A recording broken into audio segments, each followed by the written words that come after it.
ಬಾಬಾ ವಾಂಗ ಭವಿಷ್ಯ ನಿಜವಾಗುತ್ತಾ? ಪ್ರಕೃತಿ ವಿಕೋಪದ ಎಚ್ಚರಿಕೆ ಕೊಟ್ಟ ವಾಂಗ.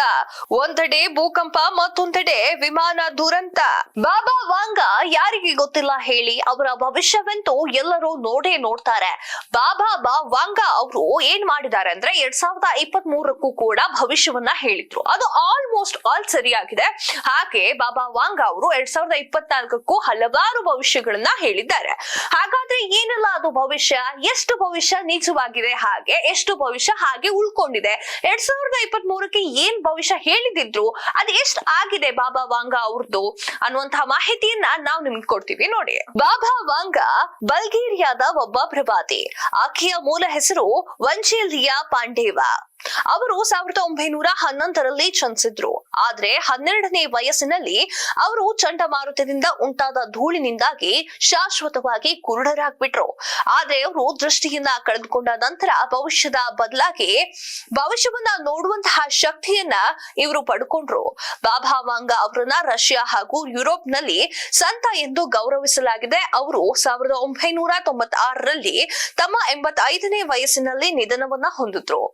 5079 ವರ್ಷಗಳವರೆಗೆ ಭವಿಷ್ಯವಾಣಿಯನ್ನ ಅವರು ಪುಸ್ತಕದಲ್ಲಿ ಬರೆದಿಟ್ಟಿದ್ದಾರೆ ಅಂತ ಹೇಳಲಾಗ್ತಾ ಇದೆ. ಏಕೆ ಸತ್ರು, ದೇಶದಲ್ಲಿ ಯಾವ ವರ್ಷ ಯಾವ ಅನಾಹುತ ಬರಲಿದೆ ಅನ್ನೋದನ್ನ ಅವರು ಪುಸ್ತಕದಲ್ಲಿ ಆಲ್ರೆಡಿ ಬರೆದಿಟ್ಟಿದ್ದಾರಂತೆ. ಅದು ಅನೇಕ ಬಾರಿ ನಿಜವಾಗಿದೆ. ಅದಕ್ಕಾಗಿ ಬಾಬಾ ವಾಂಗ ಅವರು ಭವಿಷ್ಯವಾಣಿ ಯಾವಾಗ್ಲೂ ಚರ್ಚೆಯಲ್ಲಿ ಇದ್ದೇ ಇರುತ್ತೆ. ಅಮೆರಿಕಾದಲ್ಲಿ ನಡೆದ 9/11 ಭಯೋತ್ಪಾದಕರ ದಾಳಿಯ ಬಗ್ಗೆನೂ ಅವರು ಸರಿಯಾಗಿ ಭವಿಷ್ಯವನ್ನ ನುಡಿದಿದ್ದಾರೆ ಅನ್ನಲಾಗ್ತಾ ಇದೆ. ಅಲ್ಲದೆ ಅಮೆರಿಕದ ಮಾಜಿ ಅಧ್ಯಕ್ಷರು ಆಗಿರುವಂತಹ ಬರಾಕ್ ಒಬಾಮಾ ಅವರ ಬಗ್ಗೆನೂ ಕೂಡ ಭವಿಷ್ಯವು ನಿಜವಾಗಿದೆ. 2023ರಲ್ಲಿ ಭೂಮಿಯ ಕಕ್ಷೆ ಬದಲಾಗಿತ್ತು. ಅದು ಸರ್ವನಾಶದ ವರ್ಷ ಅಂತ ಕರೆಯಲಾಗ್ತಿತ್ತು. ದೇಶಗಳ ನಡುವೆ ಜೈವಿಕ ಶಸ್ತ್ರಾಸ್ತ್ರಗಳಿಂದ ದಾಳಿಯನ್ನ ನಡೆಸುತ್ತೆ ಅಂತ ಹೇಳಿದ್ರು. ಅದೊಂದು ಕತ್ತಲೆಯ ವರ್ಷ ಆಗಲಿದೆ ಅಂತ ಹೇಳಿದ್ರು. ಬಾಬಾ ವಾಂಗ ಅವರು ಹೇಳಿದಂತೆ ಮಾರ್ಚ್ ಹಾಗೂ ಏಪ್ರಿಲ್ ನಲ್ಲಿ ಅತಿಯಾದ ಬಿಸಿಲಿನಿಂದ ನೂರಾರು ಜನರು ಸಾವನ್ನಪ್ಪಿದ್ರು. ಕಳೆದ ತಿಂಗಳು ಉತ್ತರಾಖಂಡ ಹಾಗೂ ಹಿಮಾಚಲ ಪ್ರದೇಶ ಭೀಕರ ಪ್ರವಾಹಕ್ಕೆ ತುತ್ತಾಗಿತ್ತು. ಇಷ್ಟೇ ಮಾತ್ರವಲ್ಲದೆ ವಿದೇಶದಲ್ಲೂ ಕೂಡ ಭೂಕಂಪ ಹಾಗೂ ಪ್ರವಾಹ ಸೃಷ್ಟಿಯಾಗಿತ್ತು. ಇದೀಗ ಬಾಬಾ ವಾಂಗ ಕೂಡ 2024ರ ಹೊಸ ವರ್ಷವನ್ನ ಭವಿಷ್ಯದಲ್ಲಿ ನುಡಿದಿದ್ದಾರೆ. ದಿ ಮಿರರ್ ಪ್ರಕಾರ 2024ರಲ್ಲಿ ಬಾಬಾ ವಾಂಗ ಅವರು ಭವಿಷ್ಯವು ರಷ್ಯಾದ ಅಧ್ಯಕ್ಷ ಪುಟಿನ್ ಅವರ ಹತ್ಯೆಯ ಪ್ರಯತ್ನದ ಬಗ್ಗೆ ಹೇಳ್ತಾ ಇದ್ದಾರೆ. ಆದಾಗ್ಯೂ ಬೆದರಿಕೆಗಳ ನಡುವೆ ಪುಟಿನ್ ಮತ್ತೆ ಸ್ಪರ್ಧೆಯನ್ನ ಮಾಡುವುದಾಗಿ ಘೋಷಣೆಯನ್ನ ನೀಡಿದ್ದಾರೆ. ಬಾಬಾ ವಾಂಗ ಅವರ ಪ್ರಕಾರ 2024 ಕೂಡ ದೊಡ್ಡ ಆರ್ಥಿಕ ಬಿಕ್ಕಟ್ಟನ್ನ ನೋಡಲಿದೆ.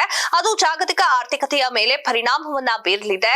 ಹೆಚ್ಚುತ್ತಿರುವ ಸಾಲದ ಮಟ್ಟ, ಭೌಗೋಳಿಕ ರಾಜಕೀಯ ಉದ್ವಿಗ್ನತೆ ಮತ್ತು ಪಶ್ಚಿಮದಿಂದ ಪೂರ್ವಕ್ಕೆ ಆರ್ಥಿಕ ಶಕ್ತಿಯ ಬದಲಾವಣೆಯಿಂದಾಗಿ ಇದು ಸಂಭವ ಆಗುತ್ತದೆ ಅಂತ ಹೇಳಿದ್ದಾರೆ. ಬಾಬಾ ವಾಂಗ ಅವರ ಪ್ರಕಾರ 2024ರಲ್ಲಿ ವೈದ್ಯಕೀಯ ಕ್ಷೇತ್ರದಲ್ಲಿ ಅನೇಕ ಪ್ರಮುಖ ಆವಿಷ್ಕಾರಗಳು ನಡೆಯಲಿದೆ ಅಂತೆ. 2024ರ ನೆರೆಯ ದೇಶ ಚೀನಾ ಸೂಪರ್ ಪವರ್ ರಾಷ್ಟ್ರವಾಗಿ ಹೊರಹೊಮ್ಮಲಿದೆಯಂತೆ. ಈ ವರ್ಷ ಡ್ರ್ಯಾಗನ್ ದೇಶ ತನ್ನ ಶಕ್ತಿಯನ್ನ ವಿಶ್ವಕ್ಕೆ ತೋರಿಸಲಿದೆ ಅಂತ ಬಾಬಾ ವಾಂಗ ಅವರು ಭವಿಷ್ಯವನ್ನ ನುಡಿದಿದ್ದಾರೆ. ಇದರ ಜೊತೆಯಲ್ಲಿ ಹವಾಮಾನ ವೈಪರೀತ್ಯದಿಂದ ನೈಸರ್ಗಿಕ ವಿಕೋಪಗಳು ಸಂಭವಿಸುತ್ತದೆ ಅಂತೆ. ಭೂಕಂಪ ಉಂಟಾಗಿದ್ದು ಭೂಮಿಯ ಪರಿಸ್ಥಿತಿ ಇನ್ನಷ್ಟು ಹದಗೆಡಲಿದೆ ಅಂತೆ. ತಂಪಾದ ಸ್ಥಳಗಳು ಬಿಸಿ ಆಗ್ಲಿದೆ. ಬಿಸಿಯಾಗಿರುವಂತಹ ಸ್ಥಳಗಳು ತಂಪಾಗುತ್ತೆ. ಹಿಮದ ನೀರು ಕರಗಿ ಹೋಗುತ್ತೆ. ಕರಾವಳಿಯ ಪ್ರದೇಶಗಳು ಮುಳುಗಿ ಹೋಗುತ್ತೆ ಅಂತ ಬಾಬಾ ವಾಂಗ ಅವರು ಭವಿಷ್ಯವನ್ನ ನುಡಿದಿದ್ದಾರೆ.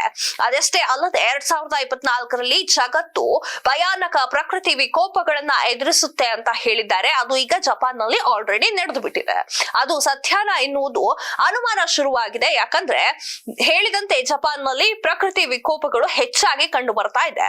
ಒಟ್ಟಾರೆಯಾಗಿ ಹೇಳ್ಬೇಕು ಅಂದ್ರೆ ಇದು ಕಾಕತಾಳೀಯವೋ ಅಲ್ಲ ಭವಿಷ್ಯವೋ ನಿಜವೋ ಗೊತ್ತಿಲ್ಲ. ಒಟ್ಟಿನಲ್ಲಿ ಪ್ರಕೃತಿ ವಿಕೋಪವಂತೂ ಶುರುವಾಗಿದೆ, ಅದಂತೂ ಸತ್ಯ. ಇದಿಷ್ಟು ಈ ಹೊತ್ತಿನ ಸುದ್ದಿ. ಮತ್ತಷ್ಟು ಸುದ್ದಿಗಳಿಗಾಗಿ ನೋಡ್ತಾ ಇರಿ ಕರ್ನಾಟಕ ಟಿವಿ. ಇದು ಕನ್ನಡಿಗರ ಧ್ವನಿ.